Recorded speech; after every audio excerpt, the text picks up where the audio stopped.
Assalamualaikum warahmatullahi wabarakatuh. Al-Fatihah. A'udzubillahi minasyaitonir rajim.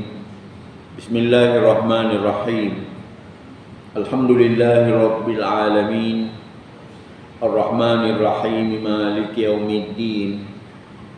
Iyyaka na'budu wa iyyaka nasta'in. Ihdinas siratal mustaqim. Siratal ladzina an'amta 'alaihim ghairil maghdubi 'alaihim waladdallin. Amin. Nahmaduhu wa nasta'inuhu wa nastaghfiruh wa na'udzu billahi min shururi anfusina wa min sayyiati a'malina.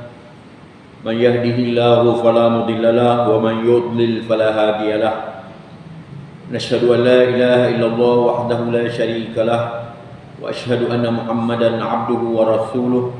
Subhanaka la 'ilma lana illa ma 'allamtana innaka antal alimul hakim. Allahumma iftah 'alaina hikmataka wa anshur 'alaina min khazaini rahmatika ya arhamar rahimin.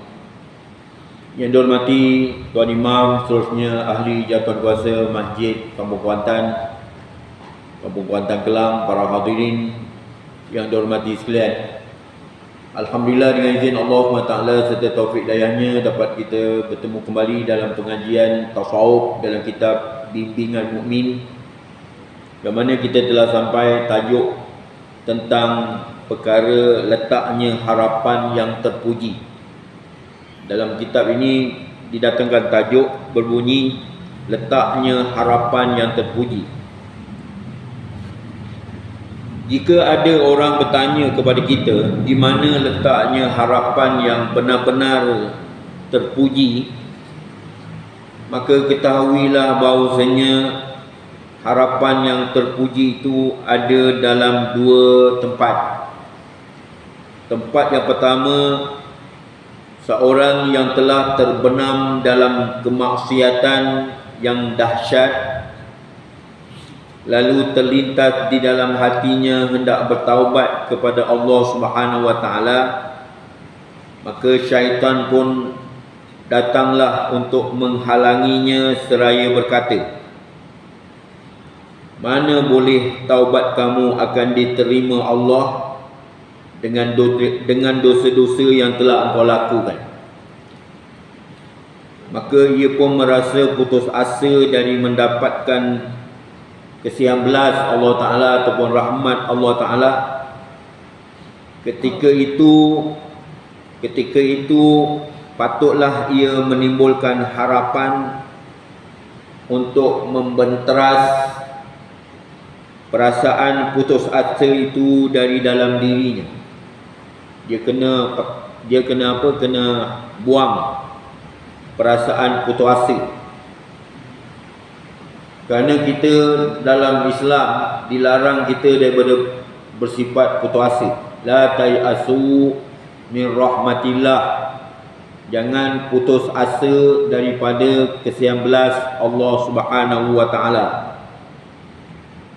Ya, maknanya dalam mana keadaan sekalipun, ya, kita tetap berada di bawah rahmat Allah. Ya, sejauh mana perbuatan maksiat yang dilakukan itu, ya, jangan diteruskan. Sebab itu di sana ada beberapa syarat-syarat taubat. Pertama, hendaklah kita meninggalkan perbuatan derhaka ataupun maksiat tadi. Yang kedua, kita mencela, mengkutuk perbuatan maksiat tadi. Yang ketiga, kita berazam untuk tidak kembali kepada melakukan amal ataupun perbuatan maksiat itu untuk selama-lamanya. Tetapi kalau ditakdirkan berulang lagi perbuatan maksiat, maka kita terus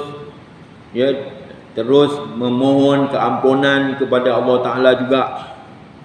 Ya, hari ini dah buat maksiat, besok buat maksiat lagi, besok lusa buat maksiat lagi, lepas tu taubat lagi. Waktu tua kata apa? Taubat ayam padi berjemur, taubat cili padi, taubat apa lagi tak tahulah. Banyak nak menggelar taubat-taubat ni. Tapi dalam Islam ni taubat nasuha. Ya ayyuhallazina amanu Tubu ilallahi taubatan nasuha. Wahai orang yang beriman, hendaklah kamu bertaubat dengan taubat nasuha. Dalam satu riwayat hadis yang diriwayatkan oleh Imam Nawawi dalam hadis Riyadhus Shalihin, dia kata apa? Kalau kamu tak ada berdosa lagi di muka bumi ni, Allah matikan kamu, jadi Allah Ta'ala lahirkan satu umat, setiap kali dia berdosa, dia bertobat. Cuba bayangkan. Maknanya bukan nak menggalakkan orang buat dosa, tapi bagaimana kita mengatasi masalah yang kita hadapi dalam melakukan dosa-dosa kepada Allah Ta'ala, bukan dengan cara kita berputus asa. Kadang-kadang ada orang berputus asa, bang, jom pergi Mekah bang, pergi lawak, saya ni ahli neraka Jahannam. Ada ke macam itu cakap? Itu dah macam putus asa, tak boleh. Ada ke cakap macam itu? Ya, tak boleh. Kena kuatkan keazaman kita untuk memohon, merayu, meratap, merintih, ya, bertaubat kepada Allah Ta'ala daripada segala dosa-dosa. Sebab itu manusia ni tak dinamakan manusia, la yusammal insan. Al-insan la yakhlu anil khata' wan nisyan. Ya, sesungguhnya manusia itu tidak sunyi daripada salah dan silap. Tak sunyi kita daripada salah dan silap. Dari segi perkataan, dari segi perbuatan, dari segi tingkah laku, tak sunyi daripada salah dan silap. Ya, sebaik-baik kita yang bersalah ni, kita bertobatlah kepada Allah Ta'ala daripada dosa-dosa. Sebab itu kita dianjurkan di sini, apabila datang godaan syaitan yang menggalakkan kita supaya terus melakukan dosa-dosa, maka kita terus bertobat pada Allah Ta'ala. Ya. Pasal apa bila kita kata astaghfirullahalazim alladzi la ilaha illa huwal hayyul qayyum wa natubu ilaih. Bila kita kata begitu, Allah Ta'ala kata apa? Ya, sesungguhnya telah memohon ampun oleh hamba-Ku, dan dia tahu bahawa tiada Tuhan yang mengampunkan dosanya, oleh itu aku ampunkan dosanya. Itu jawapan Allah Ta'ala kepada kita, tapi kita tak dengar. Bila kata-kata astaghfirullahalazim, sebab itu kita dituntut supaya banyak istighfar, minta ampun. Ya. Jadi maka syaitan pun menghalangi seraya berkata, mana boleh taubat kamu akan diterima Allah dengan dosa-dosa yang telah kau lakukan. Maka seseorang itu pun merasa putus asa dari mendapat ke-19 Allah Ta'ala ataupun rahmat Allah Ta'ala. Maka ketika itulah patut ia menimbulkan harapan, sepenuh-penuh harapan 100% untuk membenteras putus asa itu dari dalam dirinya. Dan dia harus segera ingat bahawa Allah SWT memangnya mengampunkan segala dosa. At-taibu minaz zambi kaman la zambalah. Orang yang bertaubat daripada dosa seperti tak ada berdosa. Dia kena berpegang begitu. At-taibu minaz zambi kaman la zambalah. Orang yang bertaubat daripada dosa seperti tak ada berdosa. Macam itu. Ya. Sebab itu kita dituntut supaya memohon keampunan pada Allah Ta'ala. Wabil asharihum yastaghfirun. Pada waktu sahur mereka itu meminta ampun. Ini salah satu daripada perkara yang boleh menolak malapetaka dan balak bincangnya, apabila kita minta ampun pada waktu sahur. Ya. Lagi satu, kita memakmurkan rumah-rumah Allah, datang berjemaah berulang kali daripada rumah ke masjid, rumah ke masjid. Ini boleh menolak malapetaka dan balak bencana. Yang ketiga, apabila kita bertemu antara kita sesama kita, kita tanamkan semangat kasih sayang, ramah mesra, tegur menegur.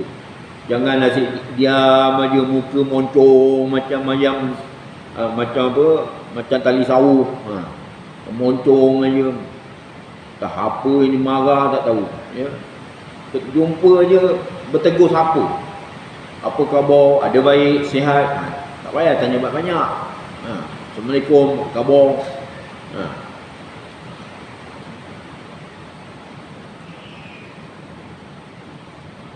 Dan bahawasanya Allah Subhanahu Wa Taala itu sangat pemurah. Dia kena tanam dalam peribadi dia, dalam bibit pahaman dia, kepercayaan dia, keyakinan dia bahawa Allah sangat pemurah dan sentiasa bersedia untuk menerima taubat sekalian hamba-Nya. Jangan dengar perkataan orang lain, ya, mengatakan kononnya ini tanda ke mana lah kau masuk ni, kalau macam ni punya dosa punya banyak ni. Jadi tak boleh kita dengar cakap orang. Kita nak kena ada ilmu. Ini kata ilmu ni, ilmu tentang memohon keampunan kepada Allah Ta'ala, jangan putus asa. Ya, la ta'asu min rahmatillah, la taqnatu min rahmatillah, ya. Hendaklah ia meyakinkan pula bahawa taubat itu merupakan suatu amal taat yang menghapuskan segala dosa. Dia kena percaya 100%, bila bertaubat aja Allah Ta'ala ampunkan dosa-dosa macam itu. Sebagaimana firman Allah SWT dalam Quran, dalam surah Taha ayat 82. Tengok, kita bersandar kepada dalil, ala basirah, di atas hujah dan dalil, ya. A'udzubillahi minasyaitonir rajim. Wa inni laghaffarun liman taba wa amana wa amila salihan tsumma ihtada. Shadaqallahul azim. Dan sesungguhnya aku, yakni Allah, adalah Maha Pengampun, ya, bersangatan memaafkan, bersangatan mengampunkan bagi orang-orang yang bertaubat, bagi orang yang kembali kepada Allah Ta'ala, ya, beriman. Dia kembali beriman, percaya 100% yakin dan beramal soleh, buat kebaikan, sedekah, khairat, buat kebajikan, amal soleh. Kemudian menurut petunjuk, ya, summah tada, tak lama lepas tu, sekian lama dia berkeadaan seumpama itu, lama kelamaan dia akan mendapat petunjuk macam itu. Akhirnya akan dapat petunjuk. Andai kata dia mencita-citakan pengampunan menerusi taubatnya, maka jelaslah dia telah mengharap sesuatu dari Allah Subhanahu wa Ta'ala. Tetapi jika ia mencita-citakan pengampunan, ya, mencita-citakan pengampunan sedangkan sikapnya suka membuat maksiat, masih lagi buat maksiat, masih suka lagi melakukan derhaka pada Allah Ta'ala, maksiat zahir, maksiat batin ke, ia masih terus juga, maka sebenarnya dia adalah merupakan orang yang menipu dirinya sendiri. Dia menipu diri dia sendiri, ya. Ini yang pertama. Berkenaan dengan apa tadi? Berkenaan dengan harapan yang terpuji itu ada di dalamnya dua tempat. Tempat yang pertama, menaruh harapan 100% untuk diterima taubat. Sebab itu ada satu orang di zaman Bani Israel, dia dah bunuh orang 99 orang. Kemudian dia ingin bertobat. Dia jumpa seorang pendeta Yahudi, pendeta Bani Israel, pendeta Yahudi. Dia tanya, boleh tak aku bertobat sedangkan aku telah membunuh, ya, 99 orang. Kata pendeta tu, tak usah kau haraplah, ya, dosa kau diampunkan dari Tuhan. 99 orang bunuh, mana nak diterima tobat kau? Dibaginya terus satu lagi, cukup 100. Orang yang cakap dibagiin 100. Cukup 100. Kalau tidak 99 kurang 1, tak cukup 100.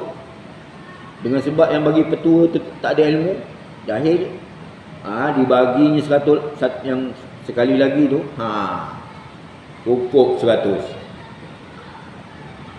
Tapi dengan sebab keazaman dia untuk bertaubat tu begitu tinggi sekali, maka dia pun pergi, ya, pergi ke tanah kebajikan, berjalan dia ke arah memohon keampunan Tuhan.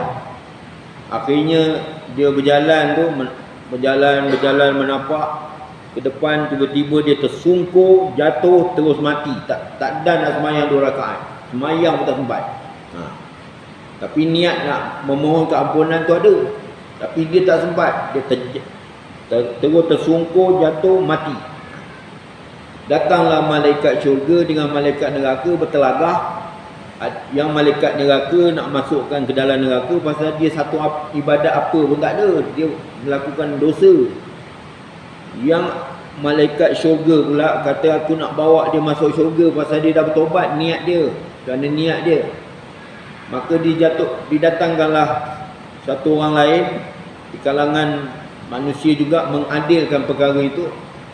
Akhirnya diukurlah dengan ukur jarak dia tu, jarak dia melangkah kaki tu. Rupa-rupanya dia terkedepan kepada tanah kebajikan tu kadar sejengkal. Orang kita lama-lama dia kata kadar seperempat. Kadar seperempat. Kita lama-lama dia kata kadar seperempat terjemahan. Ini kadar sejengkal. Terus disambau oleh malaikat syurga tu masuk syurga tu. Tengok. Sebab itu di sini dalil menunjukkan bahawa keazaman untuk bertaubat tu jangan ada benda-benda gangguan yang boleh menghalang kita daripada terus bertaubat. Kadang-kadang dengan sebab malas, kadang-kadang dengan sebab fed up, kadang-kadang dengan sebab putus asa, kadang-kadang dengan macam-macam sebab lah menyebabkan menghalangkan kita daripada untuk bertaubat. Sekarang kita pergi ke perkara yang kedua. Harapan yang betul-betul dipuji oleh syarak ialah andai kata dia bermalas-malasan untuk menunaikan amalan soleh yang utama, tetapi yang dikerjakannya itulah ibadat-ibadat fardu semata-mata.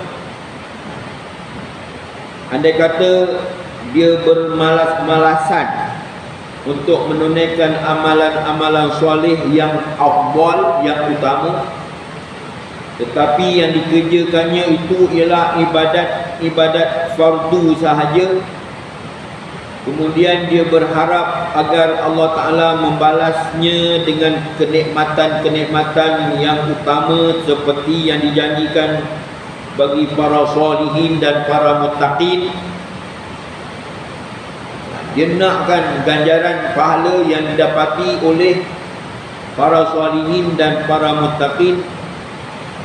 Oleh adanya cita-citanya itu, ia pun menggandakan amal ibadatnya yang lain, sehingga ia cenderung pula untuk mengerjakan amalan-amalan soleh yang utama setelah mengingatkan firman Allah SWT yang berbunyi qad aflahal mu'minuna allazina hum fi salatihim khashi'un wallazina hum 'anil lagwi mu'ridun wallazina hum lizakati fa'ilun wallazina hum li furujihim hafizun illa 'ala azwajihim aw ma malakat aymanuhum fa innahum ghairu malumin wa man ibtagha wara'a dhalika fa ulaika humul 'adun wallazina hum li amanatihim wa 'adihim ra'un wallazina hum 'ala salawatihim yuhafizun ulaika humul warithuna allazina yarithuna al-firdausa fiha khalidun. Ini duduknya di dalam surah Al-Mu'minun ayat 1 hingga ayat 11. Boleh rujuk tafsir ya, tapi saya terjemahkan saja. Sesungguhnya berbahagialah orang-orang yang beriman. Maknanya mencapai kejayaanlah bagi orang yang beriman, mereka yang melakukan khusyuk di dalam sembahyang. Itu yang pertama. Pertama, dia hadir hati kepada Allah Ta'ala. Dia tak ingat apa melainkan ingat Allah saja. Dia bermunajat kepada Allah dalam sembahyangnya. Dia terus Mi'raj. Tak adalah naik ke langit, tapi duduk atau terus sembahyang lagi, tapi dia macam naik ke langit. Dia tak ingat apa dah. Sawah, ladang, emas, perak, saudara mara, adik-beradik, dia tak ingat dah. Dia ingat Allah je dalam sembahyang. Maknanya dia hadir hati kepada Allah Ta'ala. Itu yang dikatakan khusyuk. Kalau orang tanya khusyuk tu apa dia, iaitu hadir hati kepada Allah Ta'ala. Mereka yang menjauhkan diri dari perkara kotor. Walladzina hum 'anil lagwi mu'ridun. Mereka yang menjauhkan diri dari perkara lawa yang lalai. Perkara-perkara yang melalaikan. Ya. Dah dua dah. Mereka yang mengerjakan perbuatan yang suci. Walladzina hum lizakati fa'ilun. Ya, mereka yang mengerjakan perbuatan yang suci.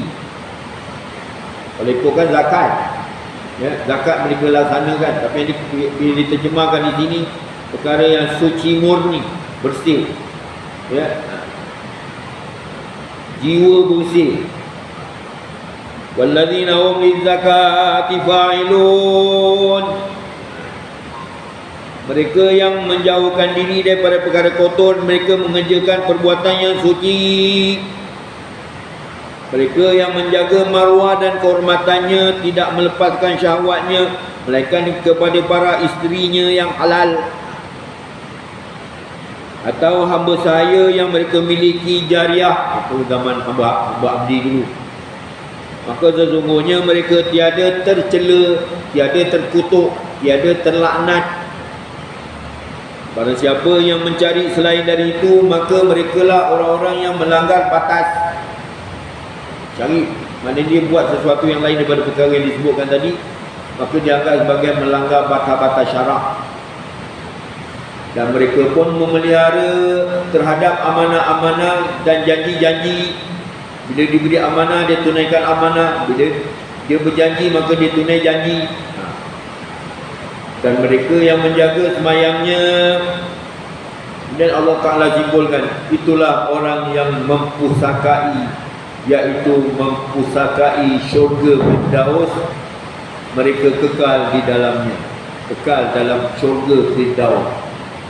Kerana syurga yang paling tertinggi sekali ialah A'lal Jinan. Syurga yang paling tinggi ialah syurga Firdaus. Ini ayat 1 hingga ayat 11. Ini perkara yang kedua ni, ya. Jadi meletakkan harapan yang kedua ini pada contoh yang pertama tadi akan menghapuskan putus asa yang bakal menghalang dari bertaubat. Anda ambil dari Quran, fahamkan betul-betul, jadikan sebagai pedoman, dan jadikan pegangan kita kukuh dalam meletakkan keyakinan 100% keampunan itu datang dari Allah. Jadi perkara-perkara itu, manakala meletakkan harapan pada contoh kedua, akan melenyapkan perasaan malas untuk bergiat dan berusaha menambah ketaatan. Jadi daripada situ akan melahirkan inisiatif untuk terus beribadat, melakukan ketaatan, sedekah, khairat, buat kebajikan, amal soleh, melakukan amalan-amalan sunat-sunat, bertahajud, bertasbih, tahmid, tahlil. Itu yang mendorongkan ke arah itu.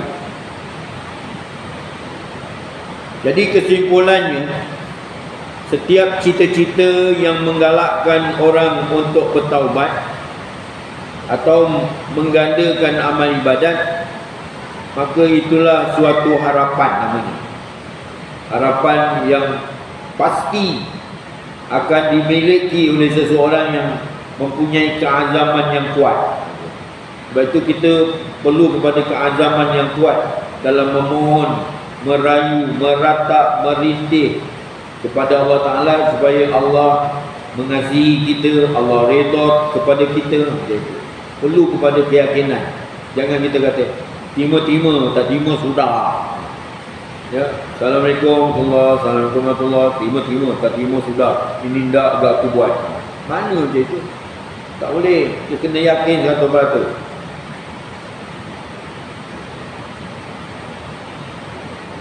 Kesimpulannya, setiap cita-cita yang menggalakkan orang untuk bertaubat, ataupun setiap cita-cita yang menggalakkan orang supaya mengadakan amal ibadat, maka itulah suatu harapan.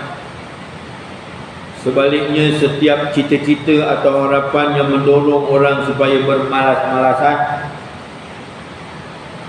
dalam mengerjakan ibadat, bangun tengah malam pun malas, nak baca Quran pun malas, nak zikir pun malas, ya, berdoa supaya kita dilindungi daripada kemalasan. Ada tak?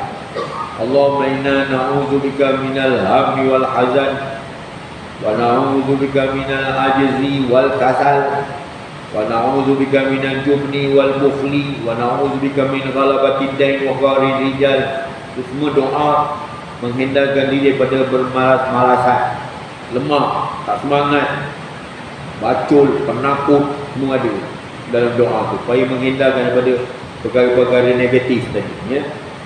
Sebaliknya, setiap cita-cita atau harapan yang mendorong orang supaya bermalas-malasan dalam mengerjakan ibadat dan menggalakkannya pula untuk berbuat perkara-perkara maksiat ataupun perbuatan derhaka dan perkara salah, maka itulah yang dikatakan terpedaya, terpesona.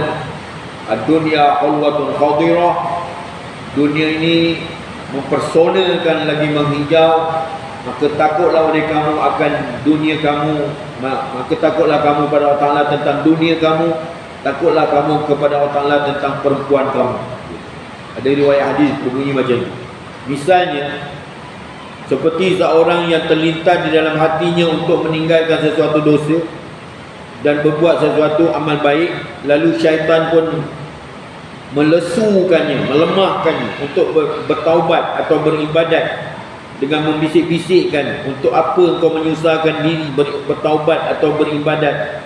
Bukankah Tuhan itu Maha Pemurah? Itulah tandanya suatu penipuan, makayid ataupun tipu daya syaitan. Salah satu daripada tipu daya syaitan, dia menggoda anak Adam supaya menghindarkan diri daripada melakukan perbuatan yang mendatangkan kebaikan, sedekah, khairat, buat kebajikan, macam-macam. Bila nak bersedekah je, dia kata jangan sedekah, nanti apa ke dana. Dia suka digoda-goda kan, bermalas-malasan, ya. Na'udzubillah min zalik. Apabila sudah sampai begitu keadaannya, hendaklah dia merasa gerun dan takut dengan mengingati kemurkaan Allah. Kalau jadi ada benda yang mengganggu kita daripada beramal ibadat, rasa malas, rasa lesu, rasa letih, tak kuat semangat, sebab itu kita digalakkan supaya berzikir banyak. Malam-malam bangun pukul 3, pukul 4, pukul 2.30, ambil tasbih. Kita ni kalau tak beramal malam, siang kita nak beramal, kita bekerja siang. Banyak dia punya urusan, nak pergi ke pasar, nak pergi ke sana kemari apa semua, tak ada sempat. Jadi kita kena peruntukkan masa kita untuk mendekatkan diri kepada Ta'ala dengan amal-amal soleh di tengah malam. Pukul 3, pukul 4, pukul 5, macam tu. Bangun, bertahajud, berdoa, bermunajat, baca Quran, zikir, wirid, doa, tasbih. Bila kita dah tunaikan tanggungjawab kita itu kepada Allah Ta'ala, di siang hari kita rasa tenang, kita rasa relax, baru ada kekuatan, power. Tahu power? Kekuatan untuk melakukan sesuatu. Kalau kita bermalas-malasan, kita tak ada power, ya. Nak baca Quran pun malas, ya. Baru nak baca Bismillahirrahmanirrahim, Yasin wal Quran, tak ada power. Tapi kalau zikir buat, zikir munajat kan, hasbi rabbi jallallah, tapi tak payahlah baca kuat-kuat, baca sekadar telinga sendiri dengar cukup lah kan. Atau membaca tahlil pagi-pagi sebelum matahari terbit, lepas subuh. Saya sarankan selalu wirid 10 Imam Ghazali, baca banyak-banyak. La ilaha illallah wahdahu la syarika lahu, lahul mulku wa lahul hamdu, yuhyi wa yumiit wa huwa hayyun la yamutu, bi yadihi al-khairu wa ala kulli syai'in qadir. Kalau rasa lemah semangat, baca Asmaul Husna tu. Asmaul Husna tu jadi amalan. Baca kepada air, minum. Alah, kita sendiri baca. Tak payah saya nak minta tolong ustaz, jampilah saya ustaz, bangunlah tengah malam ustaz, doakanlah saya. Ustaz pula yang disuruh, yang dia sendiri tak ada baca. Ini rosak ni, betul-betul. Ustaz tu kena betulkan pendirian. Ada orang berpendirian, dia kata kena minta syafaat pada ustaz lah, ada ulama, guru ustaz. Dah lah asyik menelpon ustaz tu, lemas ni. Hari ni telefon, besok telefon dulu, ustaz doakanlah saya, makan tak lalu, ustaz doakanlah saya hari ni baik malasnya. Besok telefon lagi, ustaz payah baca ni Asmaul Husna tu, baca bagi lancar. pada air, minum. Tak berkesan juga mandi satu kampung, air Yasin. Baca Yasin, baca Quran, baca pada air. Sebenarnya air tak memberi bekas. Semuanya dengan izin Allah. Ya, tapi Allah Taala bagi tahu air itu faktor kejadian kita. Ya, wa ja'alna minal ma' kullu hayyin. Aku jadikan daripada air itu segenap kehidupan. Jiwa nak hidup kena baca pada air. Air itu kita minum. Tahulah berkat insya-Allah, mudah-mudahan ya. Kita kena sabarlah. Kalau tidak macam mana ya? Tak hidup ya, jiwa kita. Tak semangat nanti ya. Apabila sudah sampai begitu keadaannya, hendaklah dia merasa gerun, hendaklah dia merasa takut dengan mengingat kemurkaan Allah. Pasal apa? Umur makin lama makin bertambah. Rumah kata pergi, kubur kata mari.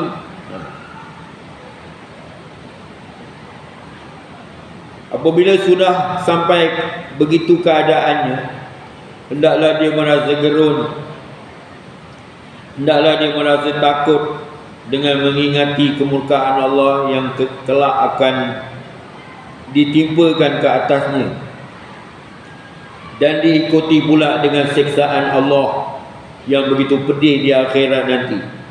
Tak ada bekalan bawa, ya, tak ada amal soleh yang diharapkan di hari akhirat besok. Sedangkan kita kena mengharapkan amal soleh. Al-mal wal banun zinatul hayatid dunya. Harta dan anak pinak sebagai hiasan hidup kat dunia.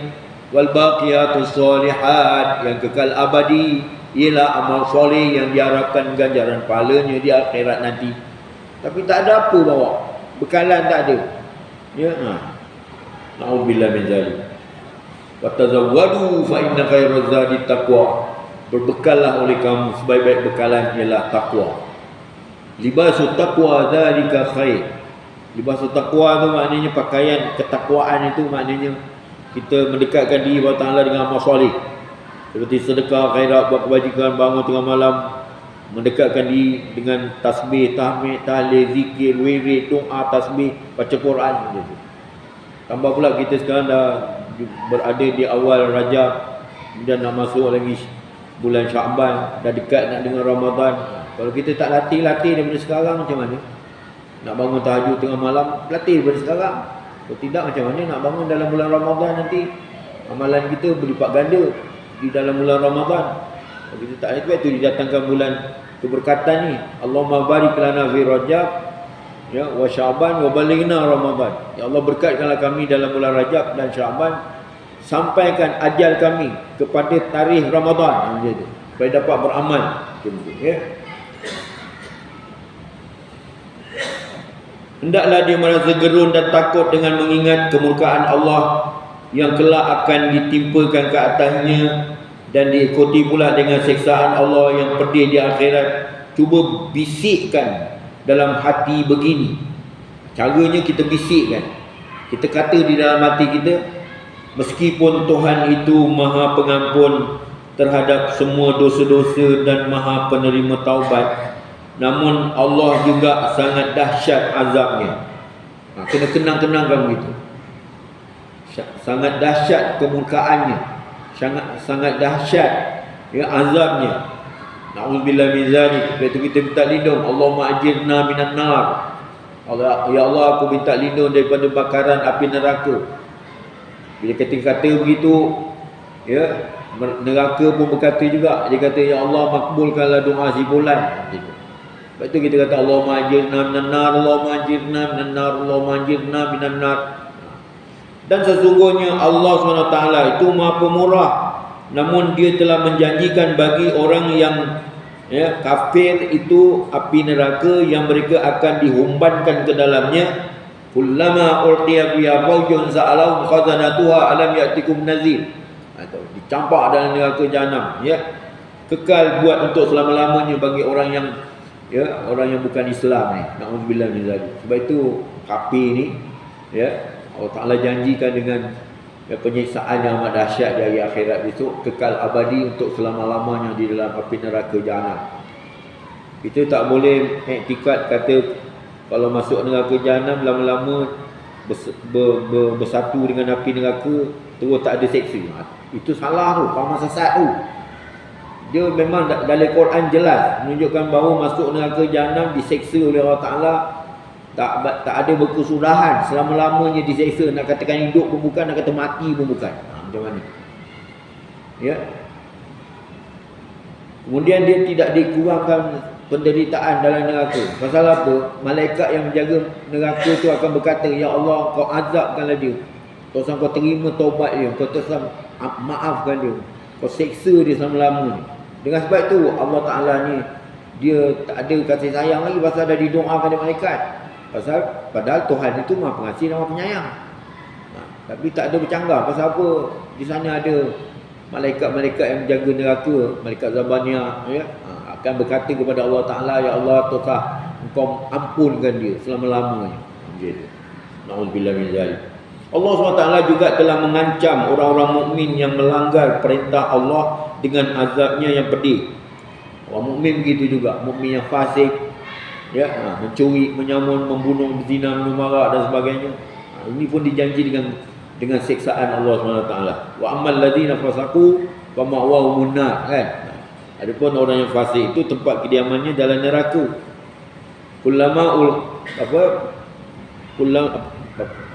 Wa ammal ladina fasaqu fa ma'wahumun nar. Kullama aradu an yakhruju minha u'idu fiha wa qila lahum dzuqu adzaban nari allazi kuntum bihi tukadzibun. Itu dalam suatu jadah dia. Ya. Wa ammal ladina fasaqu, adapun bermula orang yang fasik itu, fa ma'wahumun nar, maka kediamannya dalam neraka jahanam. Sebab itu timbul masalah mukmin fasik, mukmin kadzib. Ada orang mukmin, dia orang mukmin tapi dia melakukan perbuatan derhaka pada Allah Ta'ala. Kalau dia tak tobat, na'udzubillah min zalik, di akhirat akan masuk dalam neraka jahanam selama mana tempoh yang ditentukan oleh Allah Ta'ala, dan akhirnya keluar daripada neraka. Dan dia akan, tapi na'udzubillah, ya, duduk dalam neraka ni walau seminit pun, walau satu lahzah, satu detik masa pun, nak dikatakan hidup pun bukan, nak kata mati pun bukan. Sebab itu hadis yang diriwayatkan oleh Imam Nawawi, dia kata kalau masuk neraka, ya, duduk sekejap aja, sekelip mata aja dalam neraka. Bila ditanya ada pernah senang tak hidup kat muka bumi? Pasal masa dia di dunia dulu dia senang lenang, sembahyang tidak, apa tidak, mengaji tidak, menuntut ilmu tidak, kufur, engkar dan aku, dengan sebab senang. Jadi bila masuk dalam neraka dia tak bertobat, dia masuk dalam neraka, tanya dia, kau duduk dalam neraka rasa senang tak? Rasa terseksa tak? Ditanya kepada dia, semasa hidup di dunia dulu pernah senang tak? Dia kata, mana ada senang? Lupa dia kesenangan di dunia. Orang yang taat pada Allah Ta'ala, ya, bila dia dimasukkan, orang yang taat pada Allah Ta'ala, betapa sukar dan payahnya penderitaan hidup di dunia ni. Susah, ya, kadang-kadang ditimpa dengan kesukaran dan kepayahan. Tapi bila ditanya dia, bila dia dah masuk syurga, tanya, kena susah tak semasa di dunia? Dia kata, mana ada susah? Tengok apa nilai kesusahan yang ada di dunia ni kalau dibandingkan dengan syurga yang Allah janjikan di akhirat itu. Punya hebatnya syurga tu sehingga kita melupakan segala kesusahan yang ada di muka bumi. Sebab itu Nabi tak risau kalau umat dia dalam kesusahan. Yang dia risau bila dalam kesenangan. Pasal takut bila senang lupa diri. Tak ada reti nak syukur, tak reti nak memakmurkan masjid, tak reti nak mendekatkan diri kepada Allah dengan amal soleh, lalai, lara, na'udzubillah min zalik. Itu berpunca daripada kemewahan, kesenangan, lalai, lara tu. Na'udzubillah. Itu Nabi kalau dia tengok. Sebab itu pada satu hari Nabi semayang, tiba-tiba ada sahabat yang jatuh pingsan kerana kebuluran pada masa itu. Bila Nabi habis aja bagi salam, Nabi kata, ya, Nabi kata apa? Kamu akan, ya, dia kata apa ni, bila jatuh pingsan begitu, kamu akan ditimpa dengan kemiskinan lebih miskin daripada ini, ya. Maknanya betapa sukanya kamu di dunia ni, ya. Kemiskinan tidak menjadi masalah untuk kamu untuk mendapat anugerah dan pemberian Allah Ta'ala di akhirat besok, ya. Jadi sebab itu Nabi Muhammad ni Ada seorang sahabat dia kata, "Ya Rasulullah, aku kasih kepada engkau." Kata Rasulullah, "Benar ke kau kasih kepada aku?" "Sebenarnya ya Rasulullah, aku kasih kepada engkau." Kemudian Rasulullah ulang lagi, "Betul ke kau sayang pada aku?" Kata sahabat ni, "Betul ya Rasulullah, aku sayang pada engkau." Dia ulang sampai 3 kali. Dia kata masih sayang pada Rasulullah. Rasulullah kata, "Bersedialah untuk menghadapi kemiskinan, kerana kemiskinan itu lebih laju daripada air yang menghanyutkan sesuatu dalam banjir. Banjir menghanyut sesuatu. Kita kalau tengok banjir, tsunami tu, kalau dia lalu, habis semua dikaraunya, habis semua kan. Macam itulah lajunya kemiskinan menimpa apabila kita benar-benar kasih kepada Rasulullah SAW. Dugaannya besar, ya, tapi dia punya ganjarannya pun hebat, ya. Allah SWT juga telah mengancam orang mukmin yang melanggar perintahnya dengan azabnya yang pedih. Bagaimana aku mesti tidak gentar dan takut kepadanya? Bagaimana aku telah mengelirukannya dan menipunya? Harapan dan takut itu laksana dua pembimbing. Jadi harapan dan takut dalam jiwa kita itu, ya, laksana dua pembimbing dan pendorong untuk membangkitkan kita semua untuk beramal. Itu yang kita fokuskan pada malam ini. Kita mesti ada perasaan berharap. Faman kana yarju liqa'a rabbi falyamal amalan salihan wa la yusyrik bi ibadati rabbih ahada. Siapa yang berharap untuk bertemu dengan Tuhannya, maka hendaklah dia beramal dengan amal soleh, ya. Faman kana yarju liqa'a rabbi falyamal amalan salihan wa la yusyrik bi ibadati rabbih ahada, dan jangan dia menyekutukan Allah Taala dengan sesuatu. Jadi harapan dan takut, ar-raja wal khauf, itu laksana dua pembimbing dan pendorong yang membangkitkan manusia untuk beramal. Jadi kita kalau nak ada perasaan ini, insya-Allah Allah bagi kekuatan untuk bangun, untuk terus mendekatkan diri kepada Allah dengan amal soleh. Adapun cita-cita dan harapan yang tidak menimbulkan semangat untuk beramal adalah laksana angan-angan kosong dan penipuan semata-mata. Ya. Oleh kerana kebanyakan manusia itu selalu saja suka mengharap-harap atau bercita-cita kosong, sehingga menyebabkan mereka merasa malas dan lesu untuk beramal, lalu mereka pun sibuk dengan urusan-urusan keduniaan. Dunia ni yang menjadikan kita lemah untuk mendekatkan diri kepada Allah Ta'ala, ya. Dan berpaling. Kita dengar azan dulu.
Hadirin yang dirahmati sekalian, berpaling tadah ataupun berpaling muka dari Allah Ta'ala dengan melalaikan usaha untuk amalan akhirat, itulah yang dikatakan ghurur ataupun tipu daya.